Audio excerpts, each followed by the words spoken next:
La deuxième partie de ce débat consacrée à la fin de cette convention démocrate, l'investiture d'Hillary Clinton officialisée cette semaine. Dès demain, elle pourra donc poursuivre son travail, poursuivre sa route direction la Maison-Blanche. Avec moi sur ce plateau pour en parler, Laine Kunz. Bonsoir, vous êtes militante démocrate, enseignante en économie et finance dans plusieurs écoles de commerce. En face de vous, Annick Cizel, bonsoir. Enseignante, chercheur à l'Université Paris-Sorbonne Nouvelle, spécialiste de politique étrangère américaine. Olivier Piton, bonsoir, merci d'être là. Vous êtes avocat en France, aux États-Unis, président de la commission des lois de l'Assemblée des Français de l'étranger, auteur de La Nouvelle Révolution américaine. Et puis en face de vous, Jean-Éric Brana, bonsoir, maître de conférence à l'Université de Paris 2, spécialiste des questions relatives à la société et à la politique américaine, auteur d'American Touch, à sortir en août prochain. Nous en étions à Donald Trump. J'aimerais qu'on regarde peut-être un sondage avant de l'entendre, cette courbe qui suit la tendance des sondages et les intentions de vote pour les deux candidats, en haut Hillary Clinton, en bas Donald Trump. C'est un peu l'Alpe d'Huez, ça donne le tournis. Et il y a ce constat, les courbes, elles arrivent à se croiser à un moment. C'est en ce moment même que ça se passe. Qu'est-ce que ça vous inspire tout ça? On a toujours dit Donald Trump, oh, jamais ça ne se passera. Ça se concrétise, plus le temps passe. Ça vous inspire quoi? Moi, je veux bien dire que ça ne m'inspire pas grand-chose. D'abord, je fais partie de ceux qui n'ont pas dit que Donald Trump s'écroulerait très vite, puisque j'ai écrit un ouvrage il y a 1 an pour expliquer qu'il irait au bout. Mais, beaucoup l'ont dit. Hein. Oui, bien sûr, beaucoup l'ont dit. Et continuent à le répéter d'ailleurs. Beaucoup ont dit aussi le contraire, mais ont été un petit peu noyés dans le chaos ambiant, parce qu'on a présenté Donald Trump comme un clown dès le départ, sans regarder qu'il s'agissait d'un phénomène politique et que derrière lui, il y avait aussi un parti qui est comme bien implanté aux États-Unis, qui s'appelle le Parti républicain, et que c'est d'abord ce phénomène-là qu'il fallait regarder. Maintenant, pour revenir au sondage, on est quand même dans un contre-phénomène aux États-Unis, parce que les sondages se sont, on pourrait dire, un peu plantés cette année, à répétition, à commencer par l'Iowa, ils ne nous ont pas annoncé, c'était le début des primaires, le premier caucus, ils ne nous ont pas annoncé le bon résultat, le New Hampshire, où ils se sont encore trompés, la Caroline du Sud juste derrière, où ils n'ont pas non plus vu sortir le gagnant. Et on pourrait comme ça allonger la liste avec des endroits très emblématiques comme le Nevada.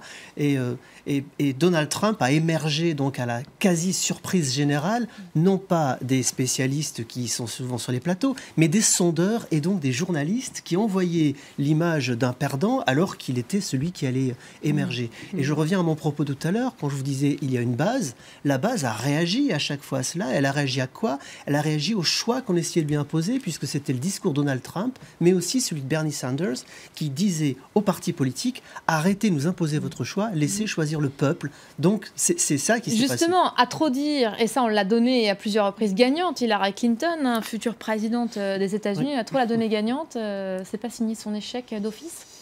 Je ne pense pas. Ceci étant, je crois qu'on a deux choses ici. On a d'abord un phénomène post-convention républicaine. C'est normal. Si Donald Trump devait passer une fois au-dessus dans les sondages, c'était la surmédiatisation. Les intentions de vote. C'est une surmédiatisation. Pendant 4 jours, il n'y a que les républicains à l'antenne, de la même façon qu'il y a actuellement que les démocrates à l'antenne aux États-Unis.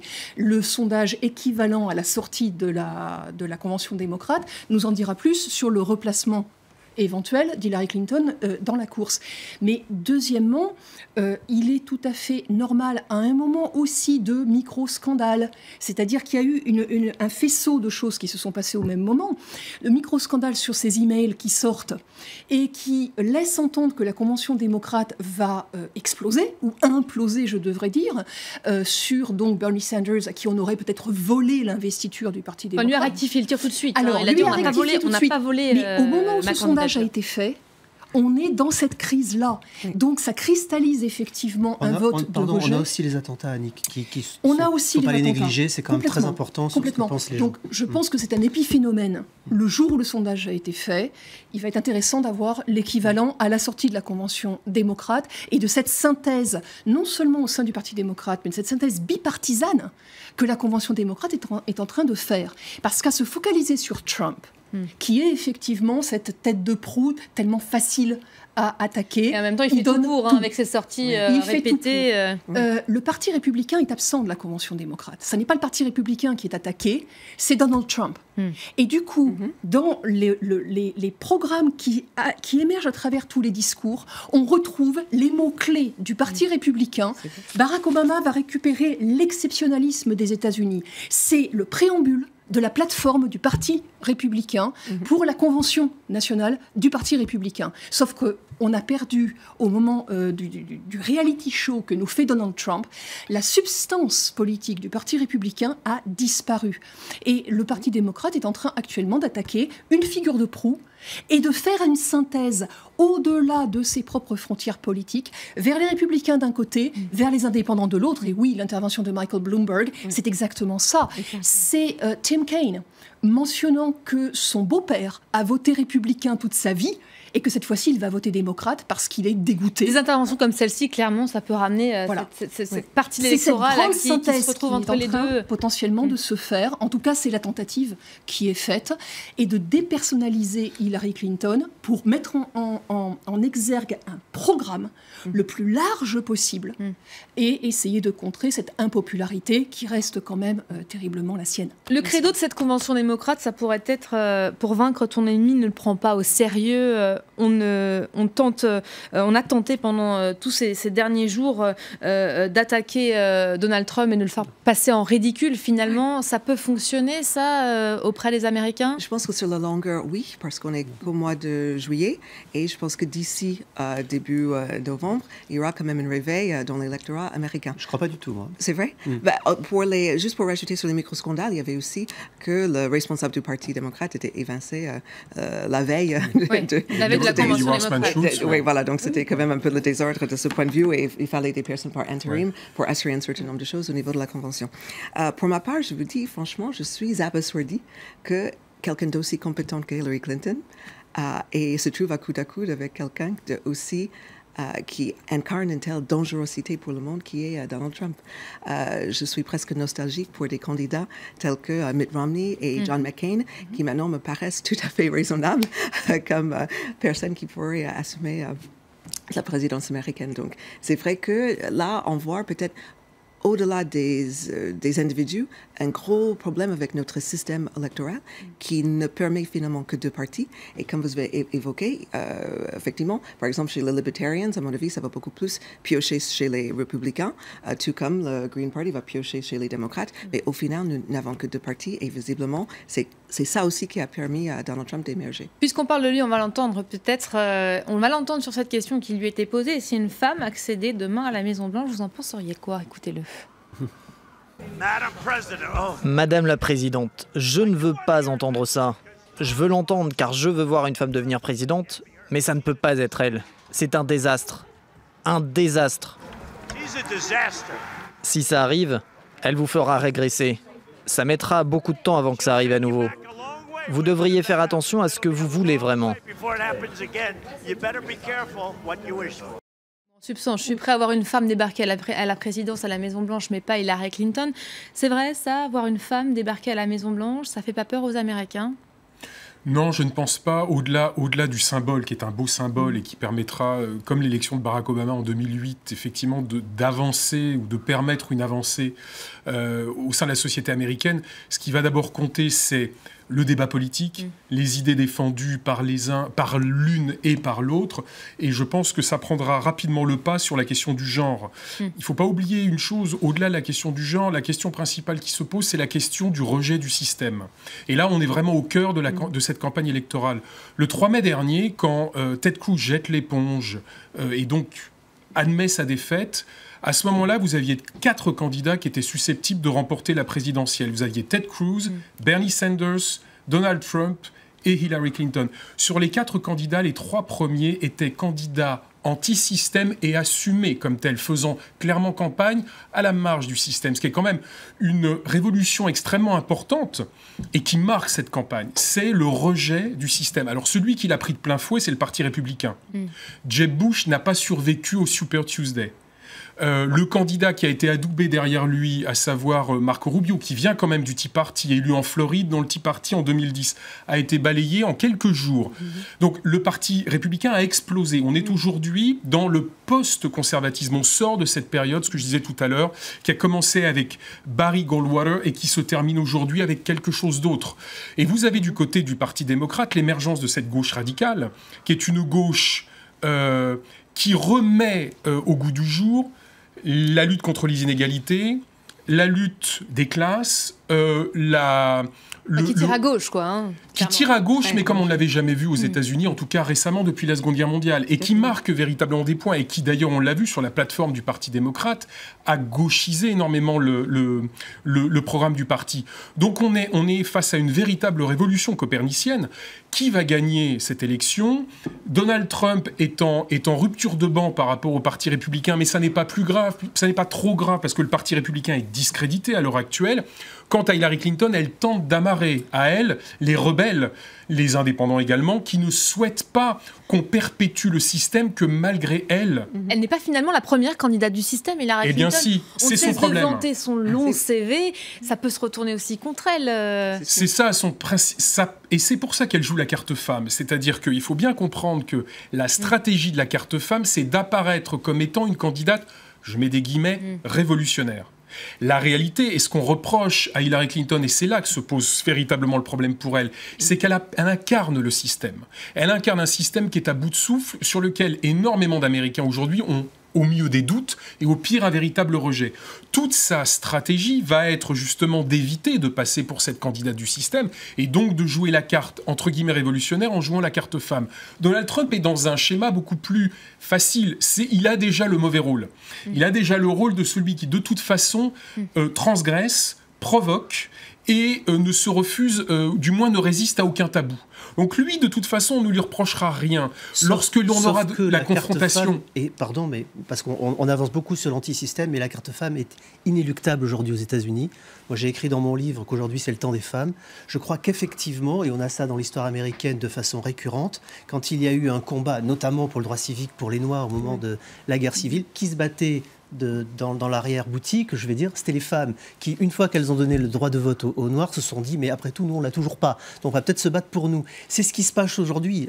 Barack Obama a été élu président. Aujourd'hui, les femmes se disent, mais enfin, on est la majorité dans ce pays, on fait 53% du corps électoral, et pourtant, on n'a toujours pas eu une présidente à la tête du pays. Je ne crois pas que ce soit simplement une posture. Je crois qu'il y a une vraie attente de la part de la population. L'Amérique, elle y est prête aujourd'hui parce qu'Hillary Clinton... J'ai assisté, moi, à un débat, à un meeting d'Hillary Clinton en Caroline du Sud, justement, au milieu de la communauté noire, qui ne revendiquait pas le fait d'être noire, elle revendiquait le fait d'être femme. J'étais entouré de femmes qui disaient, c'est ça aujourd'hui, on va enfin, et des femmes qui étaient pour la plupart d'entre elles assez âgées d'ailleurs, et qui disaient, enfin, on va avoir nos filles, nos petites filles qui vont avoir des droits que nous n'avons pas eus. Est-ce que c'est pas aussi son histoire personnelle qui parle à Hillary Clinton? Elle a dû, à un moment donné de sa vie, se mettre en retrait de son mari pour le laisser briller à sa place. Bien sûr, elle incarne aujourd'hui exactement ce que vivent une grande majorité de femmes aux États-Unis. Il y a une rencontre historique. Écoutez, quand cette rencontre, elle se passe, je crois, moi, qu'il va y avoir un enthousiasme qui va naître.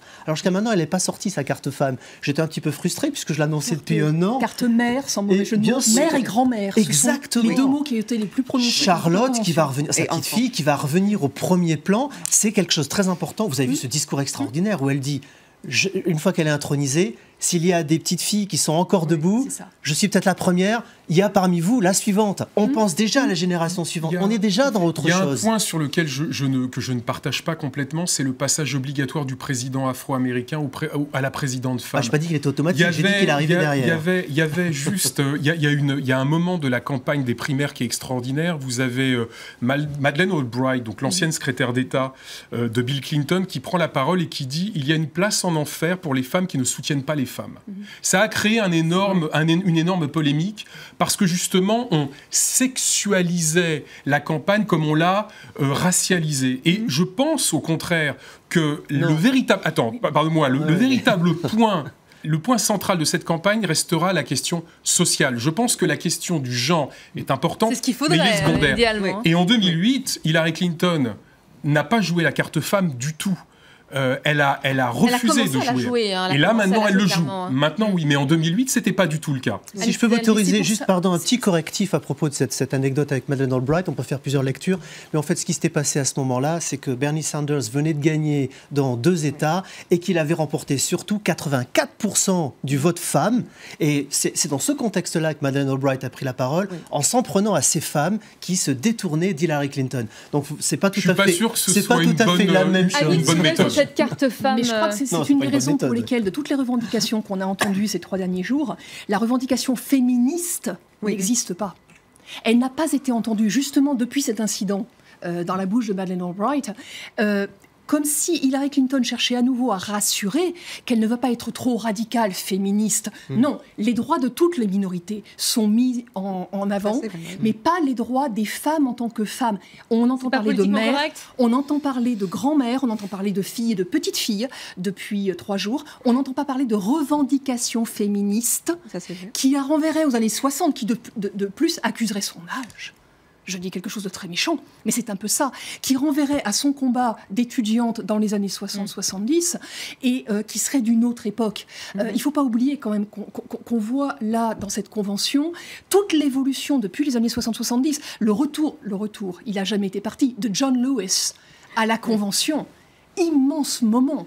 Ce grand leader noir des années 60 qui était à la marche sur Washington aux côtés de Martin Luther King, enfin aux côtés, un peu plus radical que Martin Luther King, en 1963, qui vient aujourd'hui dire le combat n'est pas fini, ce combat nous sommes en train de le perdre à rebours, et donc l'égalité des minorités aujourd'hui aux États-Unis, la fin de la discrimination aux États-Unis, il faut faire attention que le temps est en train de se retourner contre nous, il faut continuer à avancer. C'est beaucoup plus large, c'est moins précis, et du coup c'est moins polémique, c'est peut-être plus politiquement correct pour ratisser le plus large possible aussi du côté des républicains. Hillary Clinton a fait évidemment la une de la presse cette semaine, on n'en a pas fini. On lit beaucoup de choses à son sujet, beaucoup de documentaires, tout pour lire entre les lignes aussi. Ça fait plus de 25 ans qu'on la suit de près, la presse américaine encore plus, pas toujours dans le bon sens pour elle. Les Américains ont, c'est ce que vous disiez tout à l'heure, le sentiment de la connaître et d'avoir grandi avec elle. Est-ce qu'on la connaît vraiment, Hillary Clinton, aujourd'hui? Est-ce qu'elle ne peut pas nous surprendre demain? Je pense que ce n'est pas du tout son optique. Je pense qu'elle est là pour rassurer et pour être, quitte à être ennuyeuse, être quelqu'un sur lequel on peut justement ne pas avoir de surprise. Tout le contraste avec Donald Trump, c'est qu'on ne veut pas de surprise. On pense quand même au code nucléaire et on veut quelqu'un qui ne va pas surprendre dans ce poste-là. Elle peut être surprenante dans autre chose, elle peut être une surprenante grand-mère, mais on ne veut pas une surprenante présidente.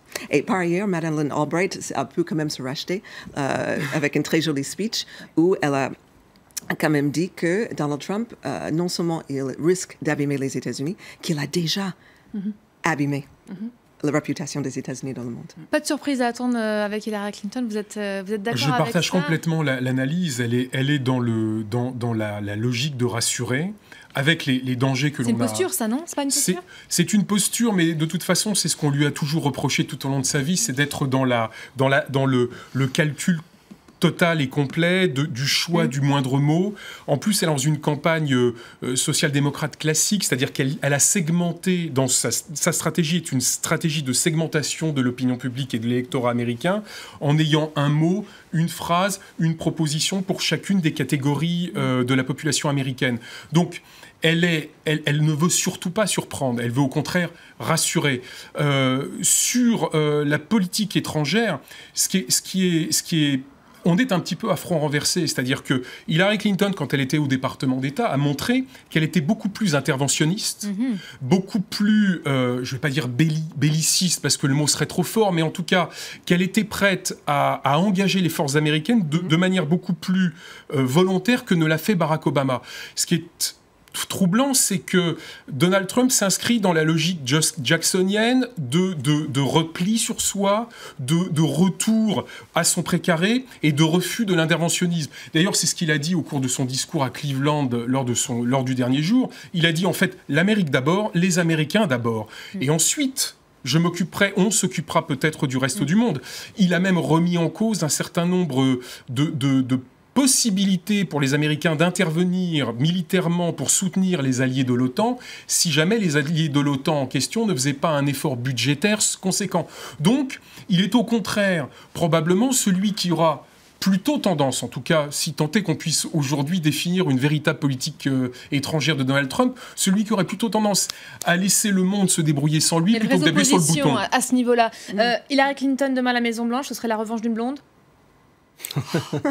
Alors sa couleur de cheveux change souvent, on peut peut-être commencer à dire ça. Hein. C'est un peu réducteur. Ce sera le mot de la fin. Je ne suis pas sûre que Chelsea va ressembler à une Barbie quand elle va présenter sa maman à l'Amérique et au reste du monde. On pense évidemment à toute sa vie, à tout son parcours passé en coulisses derrière Bill Clinton qui a fait ce discours, celui peut-être du premier First Man de demain. Sa revanche, c'est le discours de Bill. Elle a dit une parole très rassurante, je trouve, quand elle s'est présentée. Elle a dit « Maintenant, à mon âge, j'ai plus envie de rien prouver, donc vous pensez ce que vous voulez de moi. Je vais faire ce qu'il y a de bien pour l'Amérique. » Et je dois vous dire que j'ai une anecdote très très courte. Je l'ai rencontrée en Caroline du Sud, où à la fin, elle est venue me remercier pour mon livre. C'était déjà une surprise à sa façon. J'étais avec ma petite fille de 6 ans qui a été poussée par la foule. Elle a arrêté tout le monde, alors qu'il y avait le service de sécurité. Elle l'a prise dans les bras. Et elle a dit « S'il vous plaît, vous reculez ». Ma fille était en pleurs. Elle l'a embrassée. Et elle m'a fait pousser moi aussi pour faire un selfie avec elle. C'est peut-être de l'image, mais moi j'ai trouvé que c'était juste voilà, dans l'instant, c'était la grand-mère qui était revenue et je lui ai posé cette question stupide, pourquoi vous êtes présentée? Elle m'a dit, pour votre petite fille, pour qu'elle vienne dans un monde meilleur. Bon, je suis reparti content. Ce sera le mot de la fin, on a compris que vous étiez conquis. Merci beaucoup, vous restez avec moi. On va passer tout de suite à un œil sur les médias. On accueille tout de suite Karim Yaoui. Bonsoir.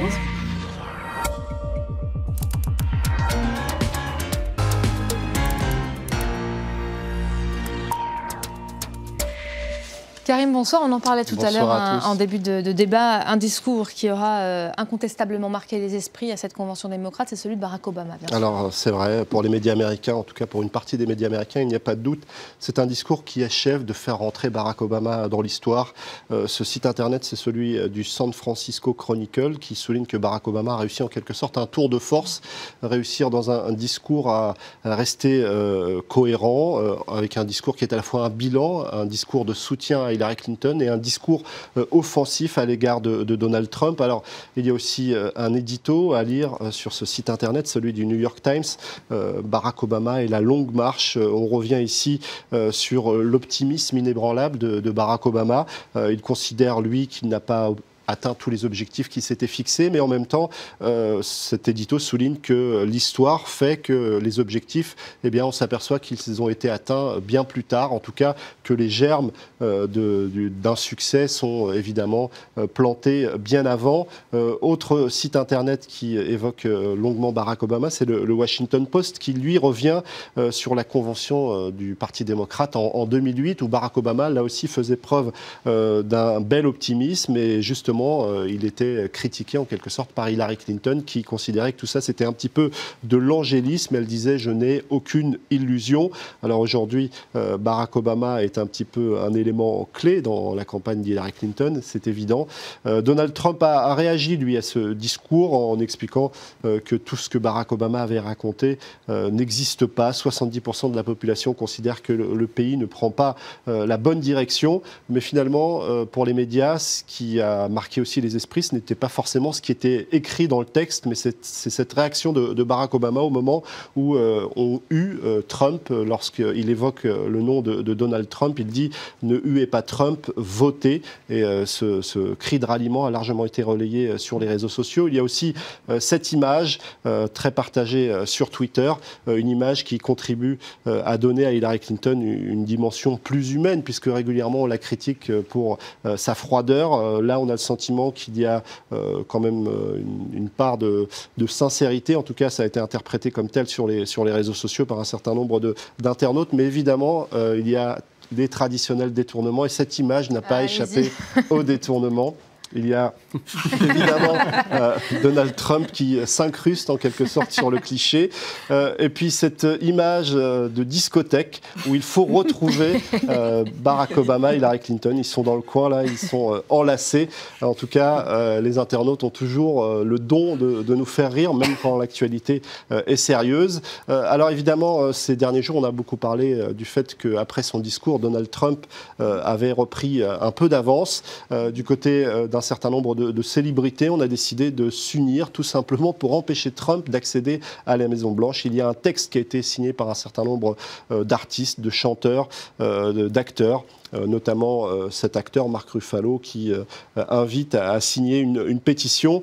En tout cas, il y a un homme qui est plutôt pessimiste, c'est Michael Moore qui, sur le site du Huffington Post, a signé un texte il y a 2 jours, 5 raisons. Il le donne gagnant, 5 raisons pour lesquelles Trump va gagner. Il considère que si on imagine qu'avancer des arguments logiques et tenter de débattre avec Donald Trump permet de l'emporter sur Donald Trump, il considère qu'un certain nombre de républicains l'ont fait avant, pendant cette longue campagne, et ils n'y sont pas parvenus. En tout cas, un regard assez pessimiste. Juste un mot de la réponse de François Hollande justement à Donald Trump qui avait égratigné l'image de la France. Alors, il lui a répondu, le chef de l'État. Il lui a répondu, Donald Trump, qui explique que la France n'est plus la France, en évoquant les récents attentats en France, en invitant aussi à ses amis à ne pas se rendre en France. Alors la réponse de François Hollande a été assez claire, relayée ici sur le site de l'AFP. La France sera toujours la France parce que la France ne cède jamais et parce que la France porte toujours des idéaux, de valeurs, des principes qui font que nous sommes reconnus partout dans le monde. Et c'est quand on s'abaisse qu'on ne se ressemble plus. Ça peut arriver à d'autres outre-Atlantique, évidemment. C'est Donald Trump qui est directement visé. Voilà pour le message qui est lancé. Merci beaucoup, Karim. Merci à tous les 4 d'avoir été mes invités. C'est la fin de ce débat. On reparlera évidemment de ces élections. On va suivre cette course qui devrait sûrement se durcir dans le ton d'ici à la rentrée, d'ici à novembre. Vous restez avec nous, l'info, elle continue. Elle revient tout de suite sur France 24.